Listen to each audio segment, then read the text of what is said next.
Assalamualaikum warahmatullahi wabarakatuh. Saya Muhammad Afra dari 12 IPS 2.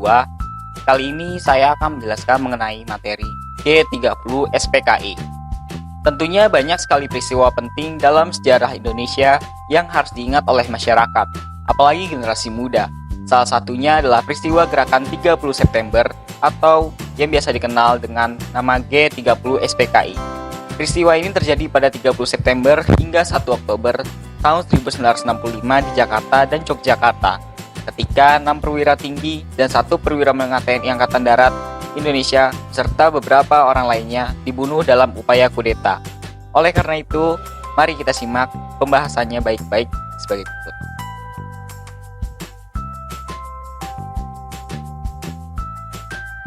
Yang pertama yaitu latar belakang G30 SPKI.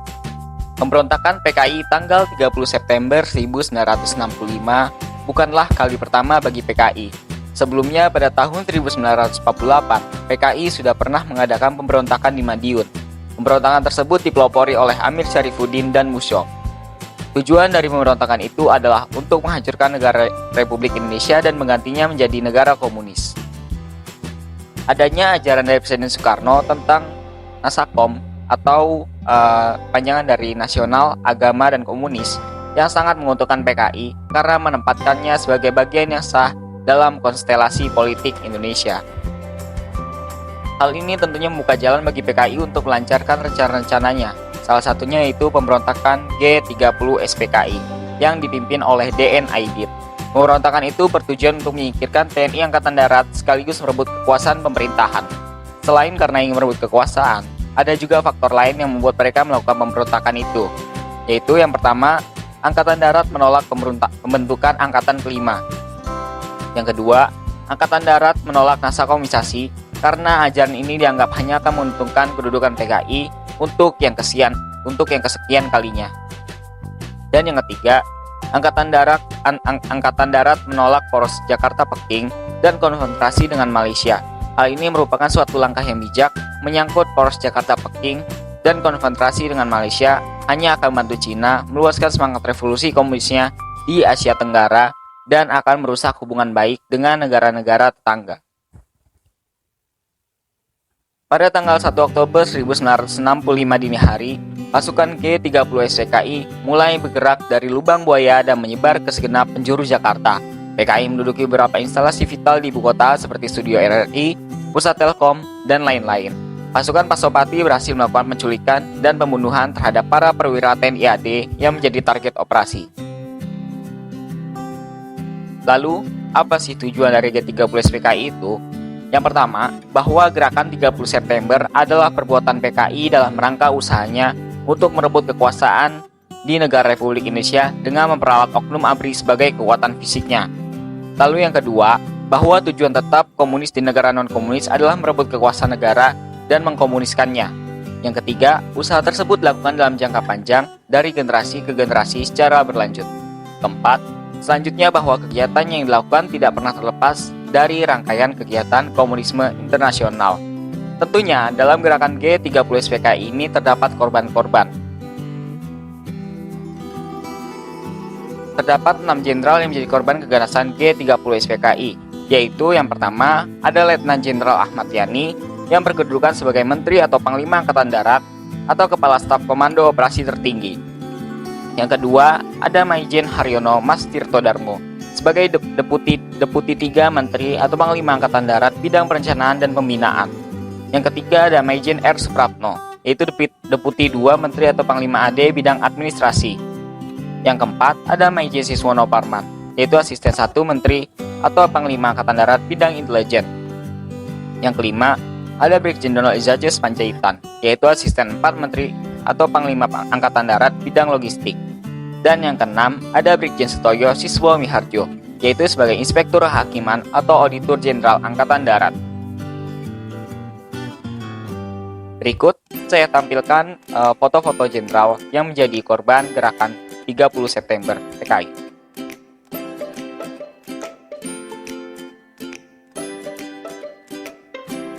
Selain 6 perwira tersebut, terdapat korban lainnya. Terdapat 1 orang berhasil meloloskan diri dari penculikan, yaitu Jenderal Abdul Haris Nasution. Akan tetapi putrinya Ade Irma Suryani terluka parah karena tembakan penculik dan akhirnya meninggal di rumah sakit. Lalu Letnan 1 Pier Andreas Tendean yang merupakan ajudan Nasution ikut menjadi sasaran penculikan karena wajahnya mirip dengan Jenderal Nasution. Ketika itu juga tertembak Brigadir Polisi Karel Satsuitubun, pengawal rumah Waperdam 2, Dr. J. Leimena yang rumahnya berdampingan dengan rumah Nasution. Nah, di sini ada foto yang pertama, yaitu foto Jenderal Aha Nasution dengan anaknya yang kecil yaitu Ade Irma. Lalu di foto kedua di sebelah kiri ada foto Tendean dan yang sebelahnya itu adalah foto KS Tubun. Tindakan PKI pasca kejadian G30 SPKI. Lolosnya Nasution membuat Aidit dan koleganya cemas karena akan menimbulkan masalah besar. Untuk itu, Suparjo menyarankan agar operasi dilakukan sekali lagi. Saat berada di istana, Suparjo melihat bahwa militer di kota dalam keadaan bingung. Akan tetapi, para pemimpin gerakan pada saat itu tidak melakukan apa-apa. Hal ini menjadi salah satu penyebab kehancuran operasi mereka. Sementara itu, sesudah PKI dengan G30 SPKI-nya berhasil membunuh para pimpinan TNI AD, kemudian G30 SPKI mengumumkan sebuah dekret melalui RRI yang telah berhasil pula dikuasai. Dekret tersebut diberi nama Kode Dekret Nomor 1 yang mengutarakan tentang pembentukan apa yang mereka namakan Dewan Revolusi Indonesia di bawah pimpinan Letkol Untung. Berdasarkan revolusi merupakan kekuasaan tertinggi, Dekret Nomor 1 tersebut, maka Dewan Revolusi merupakan kekuasaan tertinggi. Dekret Nomor 2 dari G30 SPKI tentang penurunan dan kenaikan pangkat. Isinya yaitu, semua pangkat di atas Letkol diturunkan, sedangkan prajurit yang mendukung G30 SPKI dinaikkan pangkatnya 1 atau 2 tingkat.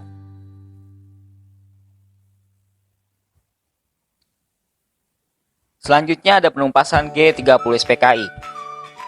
Pertama, menetralisasi pasukan yang berada di sekitar Medan Merdeka yang dimanfaatkan oleh kaum G30 SPKI. Operasi militer tentang penumpasan G30 SPKI mulai dilakukan sore hari. Pasukan RPKAD berhasil menduduki kembali gedung RRI Pusat, gedung telekomunikasi, dan mengamankan seluruh wilayah Medan Merdeka tanpa terjadi bentrokan senjata. Pasukan Batalion 238 Kujang Siliwangi berhasil menguasai lapangan Banteng dan mengamankan markas Kodam Bimajaya dan sekitarnya. Presiden Soekarno meninggalkan Halim Perdana Kusuma menuju Istana Bogor. Pasukan RPKAD bergerak menuju sasaran dipimpin oleh Kolonel Subiantoro. Dalam gerakan pembersihan ke kampung-kampung di sekitar Lubang Buaya, Ajun Brigadir Polisi Sukitman yang sempat ditawan oleh regu penculik berhasil meloloskan diri. Pada tanggal 3 Oktober 1965, berhasil ditemukan jenazah para perwira tinggi Angkatan Darat yang telah dikuburkan dalam sumur tua. Esokan harinya, bertepatan dengan HUT ABRI tanggal 5 Oktober, jenazah mereka dimakamkan di Taman Makam Pahlawan Kalibata. Mereka dianugerahi gelar Pahlawan Revolusi. Kegagalan pemberontakan. Setelah peristiwa G30 SPKI, rakyat menuntut Presiden Soekarno untuk membubarkan PKI. Soekarno kemudian memerintahkan Maijen Soeharto untuk membersihkan semua unsur pemerintahan dari pengaruh PKI. Soeharto bergerak dengan cepat, PKI dinyatakan sebagai penggerak kudeta dan para tokohnya diburu dan ditangkap, termasuk Den Aidit yang sempat kabur ke Jawa Tengah tapi kemudian berhasil ditangkap.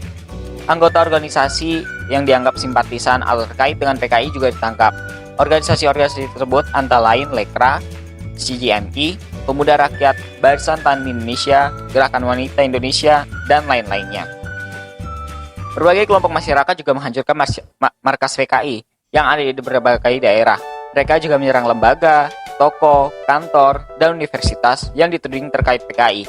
Pada akhir 1965, diperkirakan sekitar 500.000 hingga 1 juta anggota dan pendukung PKI diduga menjadi korban pembunuhan, sedangkan ratusan ribu lainnya diasingkan di kamp konsentrasi.